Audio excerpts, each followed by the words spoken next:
બાળ દોસ્તો, હવે આપણે પાઠને સમજીએ. દ્રશ્ય 1. સ્થળ છે શાળાનો ટીચર્સ રૂમ, જ્યાં અંદર 2-3 શિક્ષકો વાતો કરે છે. લખે છે બાળક વિદ્યાર્થી અબ્રાહમ લિંકન પ્રવેશતા. મે આઈ કમ ઇન સર? યસ. અરે લિંકન તું છે? આવ. બોલ, કેમ ચાલે છે તારો અભ્યાસ? મહેનત કરું છું, વળી આપનું માર્ગદર્શન પણ મળે છે. Very good. મેં સાંભળ્યું છે કે ભણવાની સાથે સાથે તું નોકરી પણ કરે છે. જી, તારા મા બાપ? તેઓને મારા શિક્ષણનો ખર્ચ પરવડે તેમ નથી, એટલે હું પોતે જ. સમજી ગયો. તારા જેવા પરિશ્રમ પ્રિય વિદ્યાર્થી માટે મને ગર્વ છે. Thank you sir. મારે નિઃસંકોચ જે કહેવું હોય તે બોલ. આપે ક્લાસમાં ગઈકાલે જે પાઠ શીખવ્યો તે વિશે વધુ જાણવાની મારી ઈચ્છા છે, અને એ માટે બીજી ચોપડી જો આપની પાસે હોય તો મને વાંચવા. હા, આપીશ. તારા જેવા જિજ્ઞાસુ વિદ્યાર્થીને પુસ્તક આપીને મને આનંદ થશે. શિક્ષક ખાનામાંથી પુસ્તક કાઢીને આપે છે. આભાર સાહેબ. 2-3 દિવસમાં જ હું આપને ચોપડી પાછી આપી દઈશ. ઉતાવળ નથી, નિરાંતે વાંચીને પછી આપજે. Thank you sir, thank you. ખૂબ પ્રગતિ કર બેટા, ખૂબ પ્રગતિ કર. Okay sir, bye. યસ, આવજે. અબ્રાહમ લિંકન વિદાય લે છે. દ્રશ્ય 2. સ્થળ છે અબ્રાહમ લિંકનનું ગરીબ સ્થિતિનું ઘર. રાતનો સમય છે. ઘડિયાળનો ટીક ટીક અવાજ થાય છે. લિંકન સૂતા સૂતા શિક્ષકે આપેલ પુસ્તક વાંચે છે. ઊંઘ આવતા ઊંઘી જાય છે. પુસ્તક છાતી પર છે. પડખું ફરે ત્યારે પુસ્તક બીજી તરફ પડી જાય છે. સંગીત, મોર્નિંગ ટ્યુન વાગતા લિંકનની આંખ અચાનક ખુલે છે. ઓહ, સવાર પડી ગઈ. પુસ્તક વાંચતા વાંચતા મને ક્યારે ઊંઘ આવી ગઈ? અરે, ચોપડી ક્યાં ગઈ? ખાટલામાં શોધે છે. છેવટે ભીંત પાસેથી નીચે તરફથી તેને મળે છે. અરે, આ ચોપડી તો પલળીને તદ્દન ખરાબ થઈ ગઈ છે. બાપ રે, રાત્રે સારો એવો વરસાદ પડ્યો લાગે છે. અહીંથી વાછટ આવવાના લીધે જ પુસ્તક પલળી ગયું. ઓહ, હવે સરને હું શું જવાબ આપીશ? મારી પાસે તો એટલા પૈસા પણ નથી કે નવી ચોપડી ખરીદીને સાહેબને પાછી આપી શકું.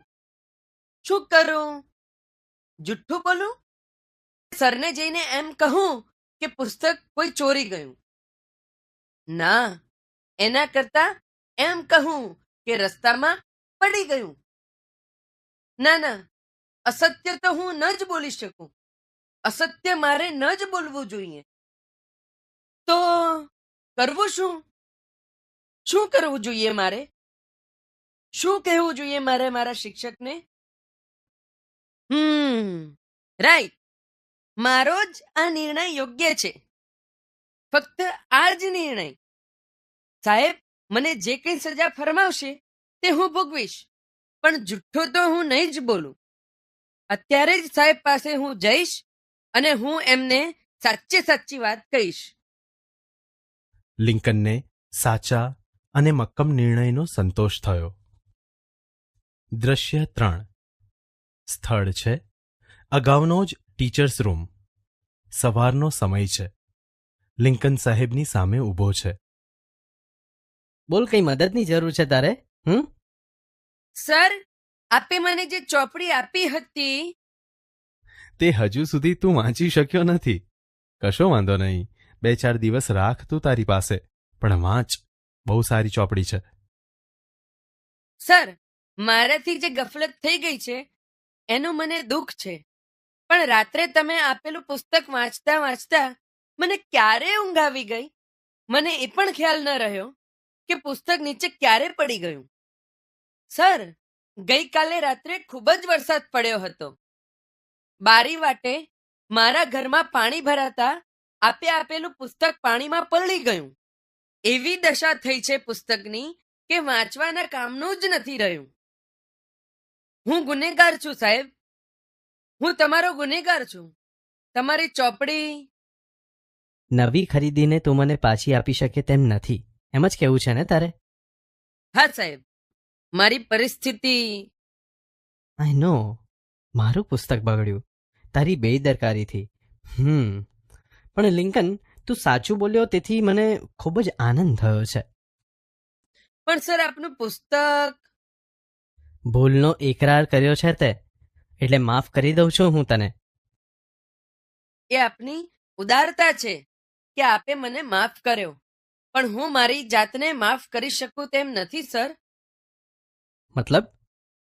પુસ્તકની કિંમત હું ચૂકવી શકું એટલી રકમ તો નથી મારી પાસે, પણ આપ મને આપને ત્યાં થોડા દિવસ કામે રાખી લો. હું એ રીતે આપને આપના પુસ્તકની કિંમત ચૂકવવા માંગુ છું. પણ મેં તને માફ કરી દીધો છે, પછી તારે? આપના માટે નહીં, મને મારા મનની શાંતિ માટે. પ્લીઝ પ્લીઝ સર, પ્લીઝ થોડા દિવસ કામ કરવાનો મોકો આપો. ઓકે, આવતીકાલથી રોજ સવારે મારા ઘરે આવીને તું બાગકામ કરજે, છોડો આવને પાણી પાજે. Thank you sir. હવે તો તારું મન હળવું થયું ને? હા હાશ, હવે મારા મનને શાંતિ મળશે. શિક્ષક લિંકનને અહોભાવથી જોઈ રહે છે.